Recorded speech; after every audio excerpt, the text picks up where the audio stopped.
Welcome everyone. Let's begin our lesson for today by going over the learning goals and success criteria. First, what are we learning? We're learning how to convert arithmetic and geometric sequences between explicit and recursive forms. How are we learning it? Through the explicit and recursive form part 3 notes and the explicit and recursive form part 3 assignment. When can we use this information? To re-examine issues in your life in different ways so that you can find the most appropriate method of solving the problem.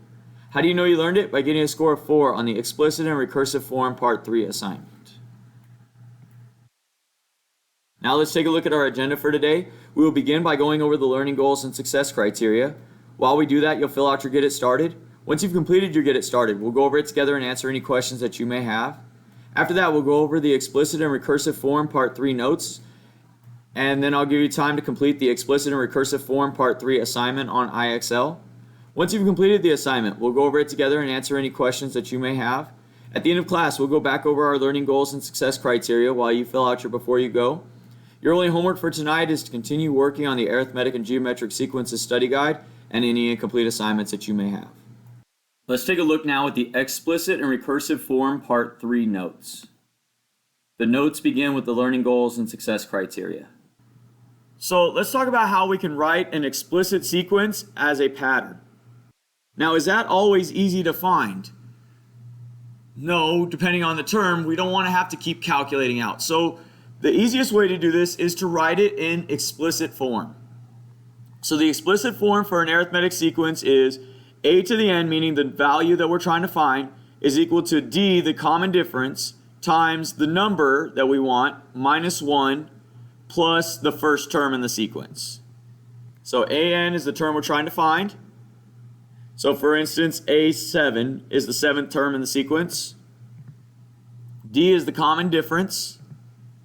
N is the number of the term that we're trying to find, and A1 is the first term in the sequence. So let's look at an example. We have a pattern here, 2, 4, 6, 8, 10. The explicit form then is AN is equal to D times N minus 1 plus A1. Well, we know D and we know A1. So we know D is 2, that was the common difference, and A1 is 2 because that's the first term in the sequence. Now let's take a look at this one. So we're given that AN is equal to 3 times n minus 1 plus 4, and we want the 5th term. So 3 is our common difference, 4 is our first term, and we want the 5th term. So we're just going to plug 5 in for n. So this becomes A5 is equal to 3 times 5 minus 1 plus 4. Now we're just solve it. So 5 minus 1 is 4. So we're left with 3 times 4 plus 4. Well, 3 times 4 is 12, plus 4 is 16. So the 5th term in that sequence would be 16. So look at another example. Let's try to find the 10th term of this one. That's AN is equal to negative 4 times n minus 1 minus 3. So again, we plug in 10 for n. So this becomes A10 is equal to negative 4 times 10 minus 1 minus 3. Well, 10 minus 1 is 9. So we have negative 4 times 9 minus 3. Well, negative 4 times 9 is negative 36 minus 3. Negative 36 minus 3 is negative 39. So the 5th term in that sequence is negative 39. Now, how can we predict the next term in a sequence? So let's say we know the 20th term. How do we know then what the 21st term would be? So the way this works is we're going to find the next term in the sequence if the previous term is 57, given that AN is equal to AN minus 1 plus 4. So what we're saying is the term we want is equal to the previous term plus 4. So we know the previous term is 57. So we're going to plug that in for this one that represents the previous term. So we have 57 plus 4 is equal to 61. So that's how we use the recursive formula to find the next term. Now let's talk about the explicit form for a geometric sequence. The explicit form looks like this. AN is equal to A1 times R to the n minus 1 power. AN in this case represents the term we are trying to find. For instance, A7 would be the 7th term in the sequence. R represents the common ratio, N represents the number of the term that we're trying to find, and A1 represents the first term in the sequence. So if we're given a pattern here, 3, 6, 12, 24, 48,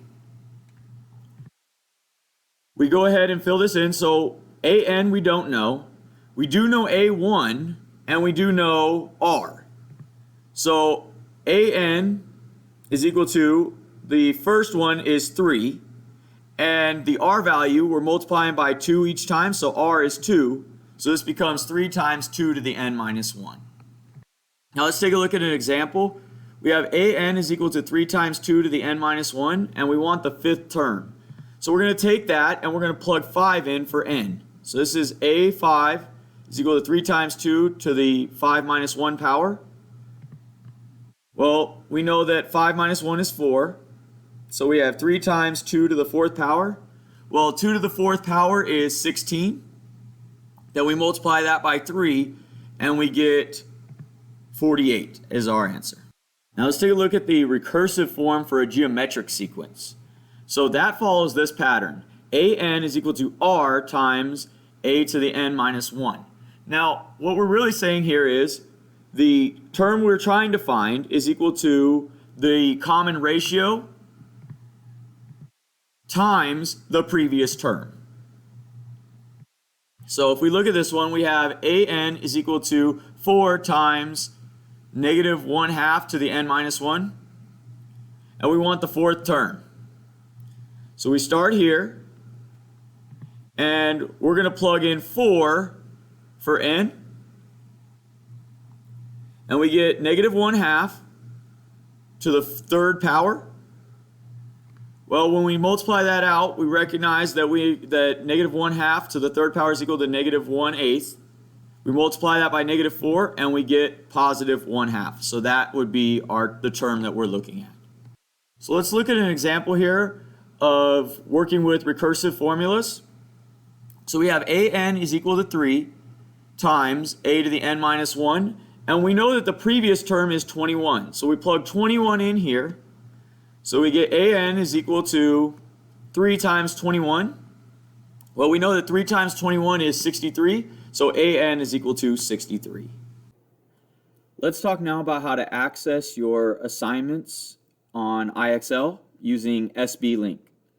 So what you'll do is you'll click on the link that takes you to your SB Link, which should look like this, and you're going to log in the same way you would log into your computer. So the first part for your username is going to be the first part of your email address without the @sbcusd.ca.us.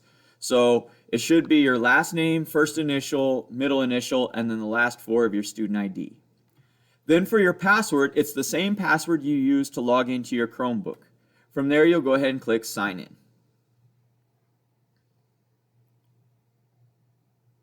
And it should take you to a page that looks kind of like this. You're going to go find the link that says IXL, which is right here. And I'm going to go ahead and click on that link. And it should take me to the IXL login page. So it should look like this. At the top right corner, it should say welcome and then your name. If it does not say your name, then you're not logged in and you won't receive credit for your work. As long as this is good, you can go ahead and close that tab out. And then you can go to your Google Classroom. And then you'll go and find the activity, which is here. And I'm going to click on the IXL link right here. And this will take me to the assignment that I need to complete. So that's how you log into your assignments on IXL using SB Link. Let's take a look now at the explicit and recursive form part 3 assignment. The assignment begins with the learning goals and success criteria. If we scroll down, there's a link here that takes us to SB Link. This will allow you to log in so that you can access your IXL activity. Once you've logged in, come back to this page and click on this link. It should take you to a page that looks like this.